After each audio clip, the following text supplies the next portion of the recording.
سوچیں اگر زمین کا ایک بہت بڑا حصہ ٹوٹ کر سمندر میں گر جائے اور 100 فیٹ اونچی لہریں پورے شہروں کو دھو ڈالیں، یا ایک سپر والکینو کا دھماکہ دنیا کے ٹیمپریچر کو اتنا گرا دے کہ ہم ایک نئی آئس ایج میں چلے جائیں، یا پھر برف کے نیچے دبا ایک زہریلا مانسٹر جاگ اٹھے جس کی گرمی سے دنیا کا ہر کونا تباہ ہو جائے۔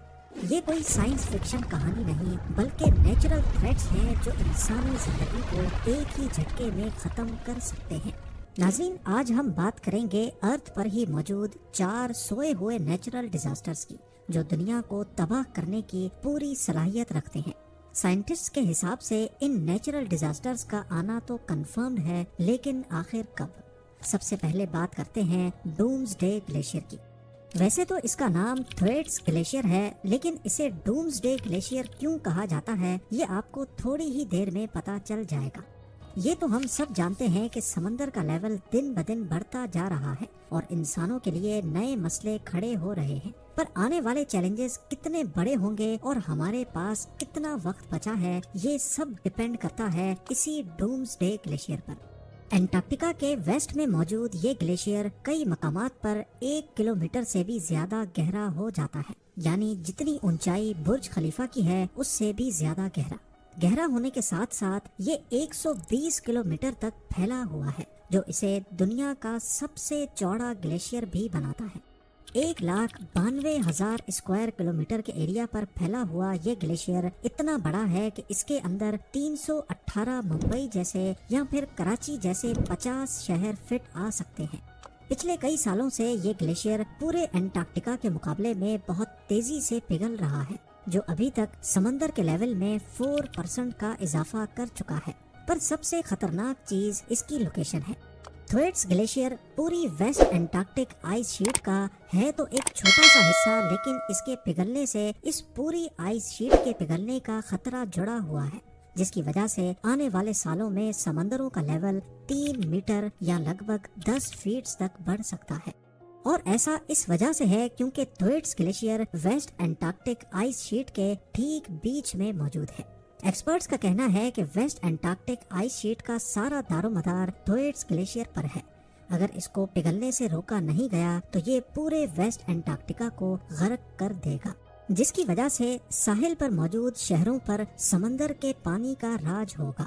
ان شہروں میں Mumbai, new York, Jakarta, Bangkok اور ڈھاکہ جیسے شہروں کے نام سب سے اوپر آتے ہیں۔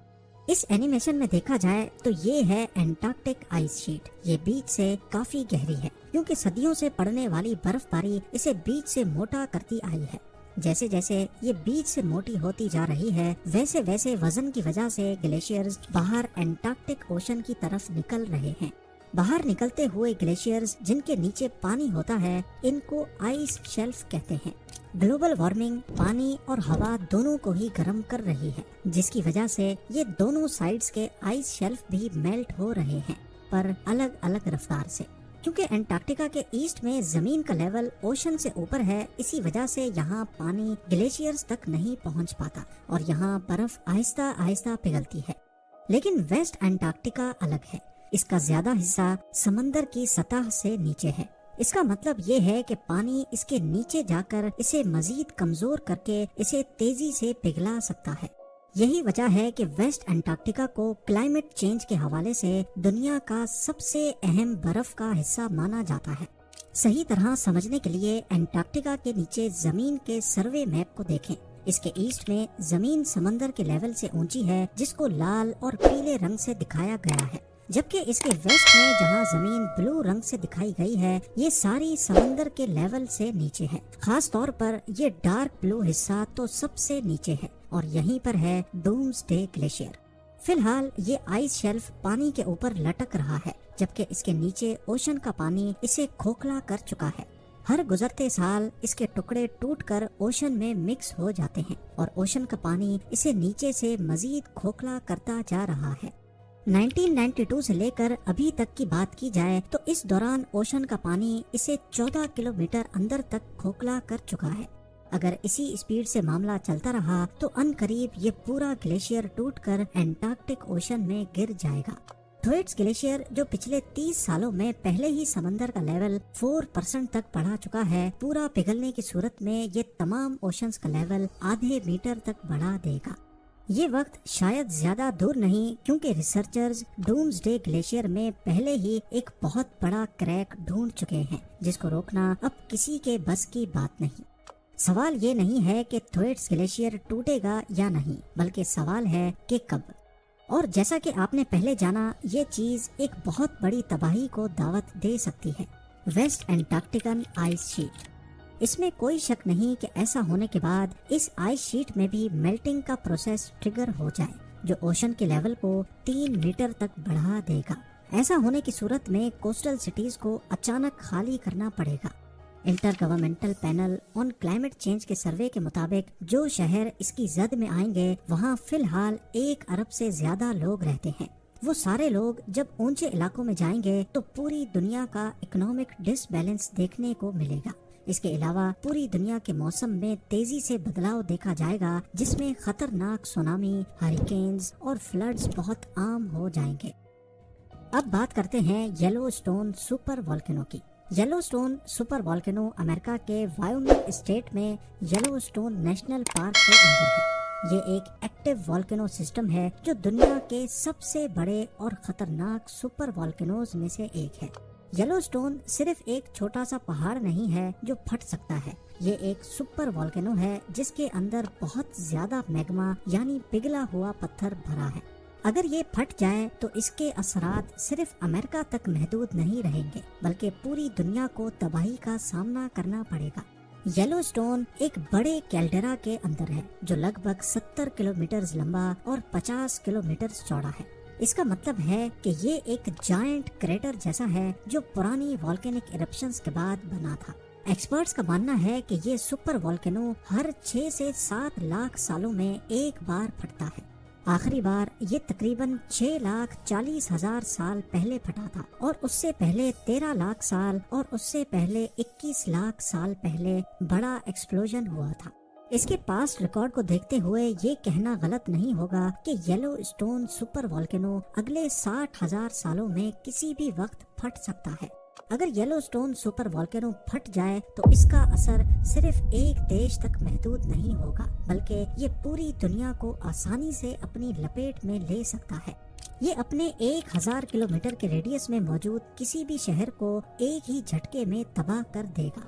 धमाके की वजह से ये हवा में वोल्केनिक ऐश और सल्फर डाइऑक्साइड जैसी गैसेस छोड़ेगा, जिसकी वजह से पूरी दुनिया का क्लाइमेट बदल जाएगा। राख के बादल इतने घने होंगे कि अगले कई सालों तक सूरज की रोशनी जमीन पर नहीं पड़ सकेगी, जिसकी वजह से अर्थ का टेम्परेचर गिर जाएगा। इस फिनोमेनन को वोल्केनिक विंटर कहते हैं। फसलें उगना बंद हो जाएंगी और दुनिया भर में खाने पीने की शॉर्टेज हो जाएगी। जो लोग बच भी गए तो उनमें बीमारियां फूट पड़ेंगी। एटमॉस्फेयर में सल्फर डाइऑक्साइड की मौजूदगी की वजह से बारिश पानी की सूरत में नहीं बल्कि तेजाब की सूरत में होगी। रिपोर्ट्स के मुताबिक अगर येलोस्टोन आज ही फट जाए तो दुनिया की कम से कम 70% पॉपुलेशन खत्म हो सकती है। अब बारी आती है कुम्ब्रे विएहा वोल्केनो की। अफ्रीका के नॉर्थ वेस्ट कोस्ट से 700 मील दूर स्पेन के कैनरी आइलैंड्स हैं। यहाँ पर ला पाल्मा नामी ये आइलैंड 40 लाख साल पहले कुम्ब्रे विएहा वोल्केनो की वजह से वजूद में आया था। ये वोल्केनो आज भी एक्टिव है और दुनिया के लिए एक बहुत बड़ा खतरा बन सकता है। पिछले 60 सालों के दौरान यहाँ वोल्केनिक इरप्शंस ने इस आइलैंड में एक फॉल्ट लाइन, एक क्रैक बना दिया है, जिसको गूगल अर्थ में भी देखा जा सकता है। ये क्रैक समंदर से 6000 फीट ऊपर मौजूद है। साइंटिस्ट का कहना है कि अगर एक बड़ी इरप्शन हुई तो लावा निकलने से जो नुकसान होगा वो तो एक तरफ, लेकिन आइलैंड का एक बड़ा हिस्सा समंदर में गिर सकता है। जियोलॉजिस्ट का मानना है कि फॉल्ट लाइन पूरी तरह क्रैक करने की सूरत में लगभग 500 अरब टन वजनी पत्थर 250 किलोमीटर पर आवर की स्पीड से स्लाइड करते हुए समंदर में गिरेंगे। इस लैंडस्लाइड की वजह से करीब 1 किलोमीटर तक समंदर का पानी उछल कर गिरेगा, जिससे शुरू होगा सुनामी का एक ऐसा सिलसिला जो दुनिया के कोने कोने तक अपना असर छोड़ेगा। एक्सपर्ट्स ने इसे मेगा सुनामी का नाम दिया है। ये लहरें समंदर की हर डायरेक्शन में 4000 मील तक ट्रेवल करेंगी, जिस में यूरोप, अमेरिका और अफ्रीका बुरी तरह असर अंदाज होंगे। 100 फीट से भी ज्यादा बड़ी लहरें, समंदर तो समंदर, कोस्टल सिटीज में भी काफी अंदर तक सारा निजाम धर्म भरम कर देंगी। ला पाल्मा का वोल्केनो एक टाइम बॉम्ब है जो कभी भी फट सकता है और इसका असर सिर्फ कैनरी आइलैंड्स तक नहीं रहेगा बल्कि पूरी दुनिया ही इसकी जद में आ सकती है। पर क्योंकि इस स्लाइड का झुकाव वेस्ट की तरफ है तो ऐसा समझा जा रहा है कि अमेरिका का ईस्ट कोस्ट जहां मियामी और ऑरलैंडो हैं वहां पर इसका असर सबसे ज्यादा होगा और अगर वक्त पर शहर खाली नहीं हुए तो मेगा सुनामी लाखों जाने ले सकता है। और अब आखिर में बात करते हैं परमाफ्रॉस्ट की।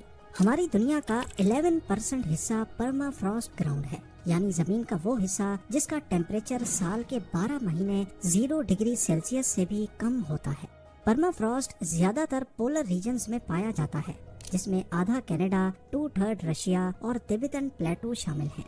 इनमें ज्यादातर परमाफ्रॉस्ट पिछले लाखों सालों से इसी कंडीशन में था, पर अब नहीं। परमाफ्रॉस्ट की लेयर के ऊपर एक एक्टिव लेयर होती है जो सर्दियों में जम जाती है लेकिन गर्मियों में वापस पिघल जाती है। इस लेयर के नीचे परमाफ्रॉस्ट की लेयर पूरा साल ही 0 डिग्री सेल्सियस से कम रहती है। इसकी वजह से परमाफ्रॉस्ट एक डीप फ्रीजर की तरह काम करता है। करोड़ों सालों से पेड़ पौधे, जानवर और माइक्रो ऑर्गेनिजम्स इस परमाफ्रॉस्ट में फ्रीज होकर प्रिजर्व रहते हैं, जिनका डीकम्पोजिशन का प्रोसेस शुरू ही नहीं होता। पर ग्लोबल वार्मिंग की वजह से हर साल परमाफ्रॉस्ट की एक्टिव लेयर ज्यादा गहरी होती जा रही है और हजारों साल पुराने जानवर अपनी मौत के वक्त जैसे थे उसी हालत में यहाँ से उभर रहे हैं। जब परमाफ्रॉस्ट पिघलता है तो उसमें मौजूद ऑर्गेनिक मैटर गलना शुरू होता है, उनको बैक्टीरिया खाने लगते हैं और मीथेन गैस रिलीज करते हैं। एक्सपर्ट्स का मानना है कि आज दुनिया में जितनी भी पॉल्यूशन है, परमाफ्रॉस्ट में उससे 4 गुना ज्यादा कार्बन फंसा हुआ है और ये आहिस्ता आहिस्ता एटमॉस्फेयर में फैल रहा है। इतनी ज्यादा ग्रीन हाउस गैसेस जब माहौल में आएंगी तो दुनिया का एवरेज टेम्परेचर 8 डिग्री सेल्सियस बढ़ जाएगा, जिसकी वजह से ग्लेशियर्स पिघल जाएंगे। ग्लेशियर्स के पिघलने से दुनिया में ताज़ा पानी की सप्लाई डिस्टर्ब हो जाएगी, समंदरों का लेवल 5 मीटर तक बढ़ जाएगा और ऐसी मौसमियाती तब्दीली देखने को मिलेगी जिसमें इक्वेटर के करीब इंसानों का बसना नामुमकिन हो जाएगा। ज्यादातर लोगों को लगता है कि परमाफ्रॉस्ट का पिघलना फ्यूचर में आने वाली तबाही है, पर असल में इस तबाही का आगाज ऑलरेडी हो चुका है। हर साल दुनिया के मुख्तलिफ हिस्सों में परमाफ्रॉस्ट की एक्टिव लेयर मोटी से मोटी होती जा रही है। साइबेरिया में इसका जीता जागता सबूत ये बटाकाइका क्रेटर है जो परमाफ्रॉस्ट के पिघलने और जमीन के अंदर धंसने की वजह से बना और अब हर साल बड़ा होता जा रहा है। अगर परमाफ्रॉस्ट के पिघलने का प्रोसेस इसी तरह चलता रहा, जिसको रोकना किसी के हाथ में नहीं, तो खींच खींच के अगले 50 से 70 सालों में दुनिया की 70% परमाफ्रॉस्ट पिघल जाएगी। अगर फॉसिल फ्यूल्स को आज ही खत्म कर भी दिया जाए, फिर भी परमाफ्रॉस्ट को पिघलने से रोकना नामुमकिन है।